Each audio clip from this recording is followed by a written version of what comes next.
ನಮಸ್ಕಾರ ವೀಕ್ಷಕರೇ, ಎಲ್ಲರಿಗೂ ಸ್ವಾಗತ ನನ್ನ ಯೂಟ್ಯೂಬ್ ಚಾನಲ್ಗೆ. ಇವತ್ತಿನ ವಿಡಿಯೋದಲ್ಲಿ ನಾನು ನಿಮಗೆ ತಿಳಿಸ್ಕೊಡ್ತಾ ಇರೋದು RTE ಅಪ್ಲಿಕೇಶನ್ ಯಾವ ರೀತಿ ಆನ್ಲೈನ್ ಅಪ್ಲೈ ಮಾಡೋದು ಹೇಗೆ ಅನ್ನೋದನ್ನ ತಿಳಿಸ್ಕೊಡ್ತಾ ಹೋಗ್ತೀನಿ. ಏನೆಲ್ಲ ಡಾಕ್ಯುಮೆಂಟ್ ಕೂಡ ಬೇಕಾಗುತ್ತೆ ಅಪ್ಲೈ ಮಾಡೋದಕ್ಕೆ ಅನ್ನೋದನ್ನ ಪ್ರತಿಯೊಂದು ಕೂಡ ಡೀಟೇಲ್ನ ಇಲ್ಲಿ ತಿಳಿಸ್ಕೊಡ್ತಾ ಹೋಗ್ತೀನಿ. ಎಲ್ಲಿ ಸ್ಕಿಪ್ ಮಾಡ್ದಂಗೆ ಪೂರ್ತಿಯಾಗಿ ನೋಡ್ಬೋದು. ಇವಾಗ ನೋಡ್ತಾ ಇರ್ಬೋದು ರಿಕ್ವೈರ್ಡ್ ಅಂತ ಡಾಕ್ಯುಮೆಂಟ್ಸು ಮಗುವಿನ ಬರ್ತ್ ಸರ್ಟಿಫಿಕೇಟ್ ಬೇಕು, ಆಧಾರ್ ಕಾರ್ಡ್ ಬೇಕು, ಚೈಲ್ಡ್ದು ಮತ್ತು ತಂದೆ ತಾಯಿ ಪೇರೆಂಟ್ಸ್ದು ಕೂಡ ಆಧಾರ್ ಕಾರ್ಡ್ ಬೇಕು, ration card, passport size photo ಬೇಕು ಮಗುದು. ಅದಾದಮೇಲೆ ಏಜ್ ಲಿಮಿಟ್ ನೋಡ್ತಾ ಇರ್ಬೋದು. ಏಜ್ ಲಿಮಿಟ್ ಇಷ್ಟು ಇರಬೇಕಾಗತ್ತೆ, ಈ ಡೇಟಿಗೆ ಇಷ್ಟು ಲಿಮಿಟ್ ಇದ್ದು ಹಾಕಬೇಕಾಗತ್ತೆ. ಬನ್ನಿ ಯಾವ ರೀತಿ ಅಪ್ಲೈ ಮಾಡೋದು ಅನ್ನೋದನ್ನ ತಿಳಿಸ್ಕೊಡ್ತೀನಿ. ಈ ಲಿಂಕ್ನ ವೆಬ್ಸೈಟ್ ಲಿಂಕ್ ನಾನು ಡಿಸ್ಕ್ರಿಪ್ಷನಲ್ಲಿ ಕೂಡ ಕೊಟ್ಟಿರ್ತೀನಿ, ಹೋಗಿ ಚೆಕ್ ಮಾಡ್ಬೋದು. ಆ ಲಿಂಕ್ ಮೇಲೆ ಕ್ಲಿಕ್ನ ಮಾಡಿದ್ರೆ ವೆಬ್ಸೈಟ್ ಓಪನ್ ಆಗುತ್ತೆ. ಇಲ್ಲಿ ನೋಡ್ತಾ ಇರಲ್ಲ ಮಗುವಿನ ಆಧಾರ್ ಕಾರ್ಡ್ ಇದೆಯೋ ಇಲ್ವೋ ಅಂತ ಕೇಳ್ತಾ ಇದೆ. ನಿಮ್ಮ ಚೈಲ್ಡ್ದು ಆಧಾರ್ ಕಾರ್ಡ್ ಇದೆ ಅಂದರೆ ಎಸ್ ಅಂತ ಕೊಡಿ, ಇಲ್ಲ ಅಂದರೆ ಇಲ್ಲ ಅಂತ ಕೊಡಿ. ಎಸ್ ಅಂತ ನಾನು ಇಲ್ಲಿ ಕೊಟ್ಟಿದ್ದೀನಿ. ಎಸ್ ಅಂತ ಕೊಟ್ಟಿದ ತಕ್ಷಣ KYC ಪೇಜ್ ಓಪನ್ ಆಗಿದೆ. ಇಲ್ಲಿ KYC ಮಾಡಬೇಕಾಗತ್ತೆ. ನೋಡ್ತಾ ಇರ್ಬೋದು ಮೇಲ್ಗಡೆ KYC ಸರ್ವಿಸ್ ಅಂತ ಓಪನ್ ಆಗಿದೆ.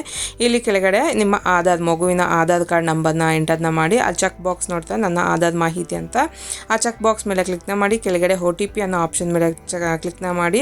ಕ್ಲಿಕ್ ಆದಮೇಲೆ ಇಲ್ಲಿ ಜನರೇಟ್ OTP ಅನ್ನೋ ಆಪ್ಷನ್ ಓಪನ್ ಆಗುತ್ತೆ. ಅದ್ರ ಮೇಲೆ ಕ್ಲಿಕ್ನ ಮಾಡಿ OTP ಪಡೆಯಿರಿ ಮೇಲೆ ಕ್ಲಿಕ್ನ ಮಾಡಿದ್ರೆ OTP ಹೋಗಿರುತ್ತೆ. ಆಧಾರ್ ಕಾರ್ಡ್ಗೆ ಮೊಬೈಲ್ ನಂಬರ್ ಏನು ಲಿಂಕ್ ಆಗಿರುತ್ತಲ್ಲ ಅದೇ ನಂಬರ್ಗೆ 6 ನಂಬರ್ಸ್ ಅಂತ OTP ಹೋಗುತ್ತೆ. ಆ OTP ಬಂದಂಥ OTPನ ಇಲ್ಲಿ ನೋಡ್ತಾ ಇದ್ದಾರೆ. ಎಂಟರ್ OTP ಜಾಗದಲ್ಲಿ ಎಂಟರ್ನ ಮಾಡಬೇಕು. ಎಂಟರ್ ಮಾಡಿ ಇಲ್ಲಿ ಸಬ್ಮಿಟ್ ಅಂತ ಇದ್ದರೆ ಸಬ್ಮಿಟ್ ಮೇಲೆ ಕ್ಲಿಕ್ನ ಮಾಡಿ. ಕ್ಲಿಕ್ ಆಗಿದ ತಕ್ಷಣ ನಿಮಗೆ ನೆಕ್ಸ್ಟ್ ಪೇಜ್ ಈ ಥರ ಓಪನ್ ಆಗಿದೆ. ಇವಾಗ ಆಧಾರ್ ಕಾರ್ಡ್ ಡೀಟೇಲ್ ಎಲ್ಲ ಪೀಚ್ ಆಗಿ ನೆಕ್ಸ್ಟ್ ಈ ಥರ ಪೇಜ್ ಓಪನ್ ಆಗಿದೆ. Child details in your Aadhaar ID ಅಂತ ಅಂದ್ಬಿಟ್ಟು ಓಪನ್ ಆಗಿದೆ.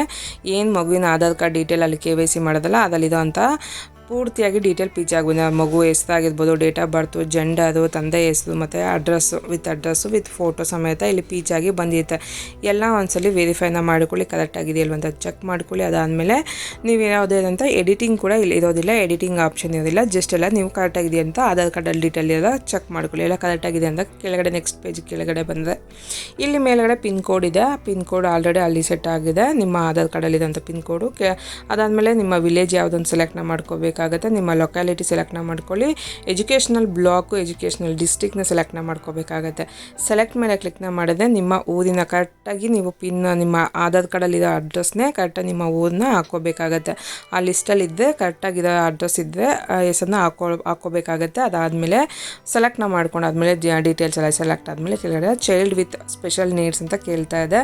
ಏನಾದರೂ ಮಗುಗೆ ಸ್ಪೆಷಲ್ ನೀಡ್ಸ್ ಬೇಕು ಅಂದರೆ ಎಸ್ ಅಂತ ಕೊಡಿ, ಇಲ್ಲ ಅಂದರೆ ಇಲ್ಲ ಅಂತ ಕೊಡಿ. ಡಿಸಬಿಲಿಟಿ ಇಲ್ಲ ಅಂದಾಗ ಇಲ್ಲ ಅಂತ ಕೊಟ್ಟು ವ್ಯಾಲಿಡೇಟ್ ಆ್ಯಂಡ್ ಪ್ರೊಸೀಡ್ ಅನ್ನೋ ಆಪ್ಷನ್ ನೋಡ್ತಾ ಇರಲ್ಲ ಇದ್ರ ಮೇಲೆ ಕ್ಲಿಕ್ನ ಮಾಡಬೇಕಾಗುತ್ತೆ. ನಾನು ಡಿಸಬಿಲಿಟಿ ಇದೆ ಅಂತಂದಾಗ ಎಸ್ ಅಂತ ಕೊಡಬೇಕಾಗತ್ತೆ. ಇವಾಗ ನೋಡ್ಬೋದು ಅಲ್ಲಿ ಪ್ರೊಸೀಡ್ ಅಂತ ಕೊಟ್ಟಿದ್ದೀನಿ. ಇವಾಗ ಇಲ್ಲಿ ನೋಡ್ತಾ ಇಲ್ಲ ಗೌರ್ಮೆಂಟ್ ಸ್ಕೂಲ್ ಆರ್ ನಾಟ್ ಅಲ್ಲ are available in your unit ಅಂತ ತೋರಿಸ್ತಾ ಇದೆ. ನಿಮ್ಮ ಗೌರ್ಮೆಂಟ್ ಸ್ಕೂಲು ಹಲೋ ಇದೆ. ನಿಮ್ಮ ಸುತ್ತಮುತ್ತ ಗೌರ್ಮೆಂಟ್ ಸ್ಕೂಲ್ ಇರೋದ್ರಿಂದ 2 ಕಿಲೋಮೀಟರ್ ನಿಮ್ಮ ಏರಿಯಾದಲ್ಲಿರೋಂಥ 2 ಕಿಲೋಮೀಟರ್ ಸುತ್ತ ಗೌರ್ಮೆಂಟ್ ಸ್ಕೂಲ್ ಇರೋದ್ರಿಂದ ನೀವು ಪ್ರೈವೇಟ್ ಸ್ಕೂಲ್ಗೆ ಹಾಕೋದಕ್ಕೆ ಅರ್ಹರಲ್ಲ. RTE ಪ್ರೊಸೆಸ್ಗೆ ಆಗೋದಿಲ್ಲ ಅಂತ ತೋರಿಸ್ತಾ ಇದೆ. Not allowed to apply under RTE 2026 ಅಂತ ತೋರಿಸ್ತಾ ಇದೆ. ನೋಡೋದಲ್ಲ ಓಕೆ ಅಂತ ಕೊಟ್ಟು ನೀವು ಇವಾಗ ಈ ರೀತಿ ಬಂದರೆ ನಿಮಗೆ ಸುತ್ತಮುತ್ತ ಗೌರ್ಮೆಂಟ್ ಸ್ಕೂಲ್ ಇರೋದ್ರಿಂದ ಅಲೋಡ್ ಆಗಲ್ಲ ಅಂತ ತೋರಿಸ್ತಾ ಇದೆ. ಇವಾಗ ನೀವೇನಾದರೂ ಇಲ್ಲಿ ಅಡ್ರೆಸ್ ಚೇಂಜ್ ಮಾಡಿ ನಿಮ್ಮ ಸುತ್ತಮುತ್ತ ಅಂದರೆ ಇವಾಗ ಪಕ್ಕದ ಊರಿಗೆ ಹಾಕೋಣ, ಪಕ್ಕದಲ್ಲಿರೋ ಬ್ಲಾಕ್ಗೆ ಹಾಕೋಣ, ಪಕ್ಕದಲ್ಲಿರೋ ವಾರ್ಡ್ಗೆ ಹಾಕೋಣ, ಆ ವಾರ್ಡ್ ಹಾಕಿ ನೋಡೋಣ ಚೇಂಜ್ ಆಗುತ್ತೆ ನೋಡೋಣ ಅಂತ ಅಂದ್ಬಿಟ್ಟು ನೀವು ಚೇಂಜ್ ಮಾಡ್ಬೋದು. ಇಲ್ಲಿ ಸ್ವಲ್ಪ ಚೇಂಜ್ ಮಾಡಿ ಇಲ್ಲಿ ಡಿಸ್ಟಿಕ್ ಏನಾದರೂ ಸ್ವಲ್ಪ ಊರ ಹೆಸರು ಬ್ಲಾಕ್ ಹೆಸರು ಸೇಮ್ ಡಿಸ್ಟಿಕ್ಕು ಸೇಮ್ ಬ್ಲಾಕ್ ಬಂದು ಬರೀ ನೀವು ವಾರ್ಡ್ ಮಾತ್ರ ಚೇಂಜ್ ಮಾಡೋಣ, ಲೊಕಾಲಿಟಿ ಮಾತ್ರ ಚೇಂಜ್ ಮಾಡೋಣ ಅಂತ ಅಂದ್ಬಿಟ್ಟು ಹಾಕಿ ಪ್ರೊಸೀಡ್ ಅಂತ ಕೊಟ್ಟಾಗ ನಿಮ್ಗೆ ಏನಾಗುತ್ತೆ ಅಂದರೆ ನೋಡ್ತಾ ಇರ್ಬೋದು please contact BVO office for address miss match ಅಂತ ಕೇಳುತ್ತೆ. ನಿಮ್ಮ ಅಡ್ರೆಸ್ ಮಿಸ್ ಮ್ಯಾಚ್ ಆಗಿದೆ, ಹೋಗಿ ಪ್ಲೀಸ್ ಚೆಕ್ ಮಾಡಿಸ್ಕೊಳ್ಳಿ ಅಂತ ಕೇಳುತ್ತೆ. ನೋಡೋದಲ್ಲ ನೀವು ಸ್ವಲ್ಪ ಚೇಂಜ್ ಮಾಡಿ ಹಾಕೋದು ಕೂಡ ತೊಗೊಳೋದಿಲ್ಲ, ಕರೆಕ್ಟಾಗಿ ಎಕ್ಸಾಕ್ಟಾಗಿ ಹಾಕಬೇಕಾಗತ್ತೆ. ಎಕ್ಸಾಕ್ಟ್ ಹಾಕಿದಾಗ ಆ ಏರಿಯಾದಲ್ಲಿ 2 ಕಿಲೋಮೀಟರ್ ಸುತ್ತಮುತ್ತ ಯಾವುದಾದಂಥ ಗೌರ್ಮೆಂಟ್ ಸ್ಕೂಲ್ ಇರಬಾರ್ದು ಅಂಥವ್ರಿಗೆ ಮಾತ್ರ ಆಗುತ್ತೆ. ಇವಾಗ ವಿತೌಟ್ ಆಧಾರ್ ಕಾರ್ಡ್ ಯಾವ ರೀತಿ ಅಪ್ಲೈ ಮಾಡೋದನ್ನು ನೋಡ್ತಾ ಇದ್ದೀನಿ. ಈಗ ವಾಪಸ್ ಬ್ಯಾಕ್ ಬಂದು ಇಲ್ಲಿ ನೋಡ್ತಾ ಇಲ್ಲ ನೋ ಅನ್ನೋ ಆಪ್ಷನ್ ಮೇಲೆ ಕ್ಲಿಕ್ ಮಾಡ್ಕೊತಾ ಇದ್ದೀನಿ. ಫಸ್ಟು ಎಸ್ ಅಂತ ತೊಗೊಂಡು ಆಧಾರ್ ಕಾರ್ಡ್ ಪೀಚ್ ಆಗಿತ್ತು. ಇವಾಗ ನೋ ಅಂತ ಆದಮೇಲೆ ಇಲ್ಲಿ ಫಸ್ಟ್ ಎಂಟರ್ದು ಇವಾಗ ಎನ್ರೋಲ್ಮೆಂಟ್ ನಂಬರ್ ಅಂತ ಕೇಳ್ತಾ ಇದೆ. ನಿಮ್ಮ ಎನ್ರೋಲ್ಮೆಂಟ್ ನಂಬರ್ ಮಗುದು ಎನ್ರೋಲ್ಮೆಂಟ್ ನಂಬರ್ ಮಾಡಿಸಿರ್ಲೇಬೇಕಾ. ಎನ್ರೋಲ್ಮೆಂಟ್ ನಂಬರ್ ಅಂದರೆ ಆಧಾರ್ ಕಾರ್ಡ್ಗೆ ಅಪ್ಲೈ ಮಾಡಿದಾಗ ನಿಮ್ಗೆ ಏನು ಅಕ್ನಾಲೇಜ್ಮೆಂಟ್ ಕೊಟ್ಟಿತ್ತಲ್ಲ ಅದೇ ಎನ್ರೋಲ್ಮೆಂಟ್ ಪೇಪರ್ ಆಗಿರುತ್ತೆ. ಅದು ಆ ನಂಬರ್ನ ಇಲ್ಲ ಎಂಟರ್ನ ಮಾಡ್ಕೋಬೇಕಾಗತ್ತೆ. ಇದು ಅಪ್ಲೈ ಮಾಡೋದಕ್ಕೆ ಬೇಕಾದರೆ ನಿಮ್ಮ ಹತ್ರ ಎನ್ರೋಲ್ಮೆಂಟ್ ನಂಬರ್ ಪೇಪರ್ ಇರಬೇಕಾಗತ್ತೆ. ಆ ಪೇಪರು ಮತ್ತು ಒಂದು ಫೋಟೋ ಇರಬೇಕಾಗುತ್ತೆ, ಮಗುದೊಂದು ಫೋಟೋ ಇರಬೇಕಾಗುತ್ತೆ. ಇವಾಗ ಫಸ್ಟಾಗಿ ಎನ್ರೋಲ್ಮೆಂಟ್ ನಂಬರ್ನ ಎಂಟರ್ನ ಮಾಡ್ಕೋಬೇಕು, ಚೈಲ್ಡ್ ನೇಮ್ನ ಎಂಟರ್ನ ಮಾಡ್ಕೊಳ್ಳಿ, ಜೆಂಡರ್ನ ಸೆಲೆಕ್ಟ್ನ ಮಾಡ್ಕೋಬೇಕು, ಗಾರ್ಡಿಯನ್ ನೇಮ್ನ ಹಾಕ್ಕೋಬೇಕಾಗತ್ತೆ. ಅದಾದಮೇಲೆ ಏನಾದ್ರು ಸ್ಪೆಷಲ್ ನೀಡ್ಸ್ ಇದೆಯಾ ಅಂತ ಮಗುಗೆ ಸಣ್ಣು ಅಂತ ಆಪ್ಷನ್ ಕೇಳ್ತಾ ಇದೆ, ಹಾಕ್ಕೋಬೇಕಾಗತ್ತೆ. ಇಷ್ಟು ಆದಮೇಲೆ ಡೇಟ್ ಆಫ್ ಬರ್ತ್ನ ಸೆಲೆಕ್ಟ್ನ ಮಾಡ್ಕೋಬೇಕಾಗುತ್ತೆ, ಡೇಟ್ ಆಫ್ ಬರ್ತ್ ಹಾಕ್ಕೋಬೇಕಾಗತ್ತೆ, ಸೆಲೆಕ್ಟ್ನ ಮಾಡ್ಕೋಬೇಕಾಗುತ್ತೆ. ಇಷ್ಟು ಡೀಟೇಲ್ನ ಮೇಲೆ ಎಲ್ಲ ಡೀಟೇಲ್ ಫಿಲ್ ಆದಮೇಲೆ ಕೆಳಗಡೆ ಅಡ್ರೆಸ್ನ ಹಾಕ್ಕೋಬೇಕಾಗತ್ತೆ. ನಿಮ್ಮ ಅಡ್ರೆಸ್ ಯಾವ ಬ್ಲಾಕ್ಸ್ ಇರುತ್ತೆ, ಯಾವ ಸ್ಟ್ರೀಟು, ಏರಿಯಾ, ವಿಲೇಜು ಯಾವುದು, ಪಿನ್ ಕೋಡ್ ಏನು, ಎಲ್ಲ ಡೀಟೇಲಾಗಿ ಇಲ್ಲಿ ಹಾಕ್ಕೋಬೇಕಾಗುತ್ತೆ. ಆಧಾರ್ ಕಾರ್ಡಲ್ಲಿ ಏನಿರುತ್ತೋ ಅಂದರೆ ಆಧಾರ್ ಕಾರ್ಡ್ ಮಾಡೋ ಟೈಮಲ್ಲಿ ನೀವೇನು ಎನ್ರೋಲ್ಮೆಂಟಲ್ಲಿ ಕೊಟ್ಟಿರ್ತೀರಲ್ಲ ಅದೇ ಡೀಟೇಲ್ನ ಇಲ್ಲಿ ಹಾಕ್ಕೋಬೇಕಾಗುತ್ತೆ. ನೋಡ್ತಾ ಇದ್ದರೆ ಇಲ್ಲೇ ಅಡ್ರೆಸ್ಸಲ್ಲಿ ಕೊಡಲಾಗಿದೆ, ಆಧಾರ್ ಎನ್ರೋಲ್ಮೆಂಟಲ್ಲಿ ಅಕ್ನಾಲೇಜ್ಮೆಂಟಲ್ಲಿ ಇದೋ ಅಂತ ಡೀಟೇಲ್ ಅಡ್ರೆಸ್ನೇ ನೀವು ಇಲ್ಲಿ ಮೆನ್ಷನ್ ಮಾಡಬೇಕು ಅನ್ನೋದನ್ನ ಇಲ್ಲಿ ಕೊಡಲಾಗಿದೆ. ಅದನ್ನೇ ನೀವು ಇಲ್ಲಿ ಡೀಟೇಲಾಗಿ ಹಾಕ್ಕೋಬೇಕಾಗುತ್ತೆ. ಪ್ರತಿಯೊಂದು ಡೀಟೇಲ್ನು ಇಲ್ಲಿ ಬ್ಲಾಕ್ ಎಲ್ಲ ಸಮೇತ ಇಲ್ಲಿ ಹಾಕ್ಕೊಂಡು ಲಾಸ್ಟ್ ನಿಮ್ಮ ಒಂದು ಫೋಟೋ, ಮಗುದೊಂದು ಫೋಟೋನ ಅಪ್ಲೋಡ್ ಮಾಡ್ಕೋಬೇಕು. ಎನ್ರೋಲ್ಮೆಂಟ್ ಕಾಪಿ ಏನಿರುತ್ತಲ್ಲ ಅದು ಕೂಡ PDF ಫೈಲಲ್ಲಿ ಅಪ್ಲೋಡ್ನ ಮಾಡ್ಕೋಬೇಕಾಗತ್ತೆ.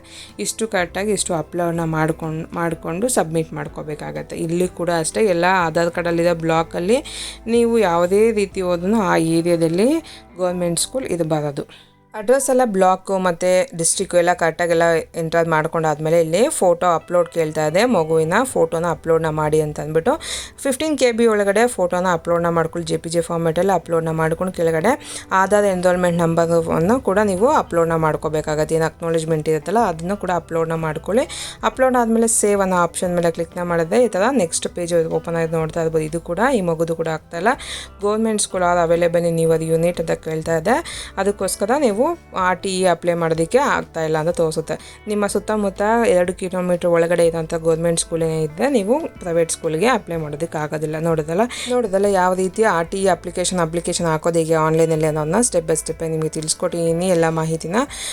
ಈ ವಿಡಿಯೋ ನಿಮಗೆಲ್ಲ ಯೂಸ್ಫುಲ್ ಆಗಿದೆ, ಲೈಕ್ ಮಾಡಿ, ಶೇರ್ ಮಾಡಿ, ಕಮೆಂಟ್ ಮಾಡಿ ತಿಳಿಸಿ. ಇನ್ನು ಯಾರೆಲ್ಲ ನನ್ನ ಚಾನಲ್ ಸಬ್ಸ್ಕ್ರೈಬರ್ ಪ್ಲೀಸ್ ಸಬ್ಸ್ಕ್ರೈಬ್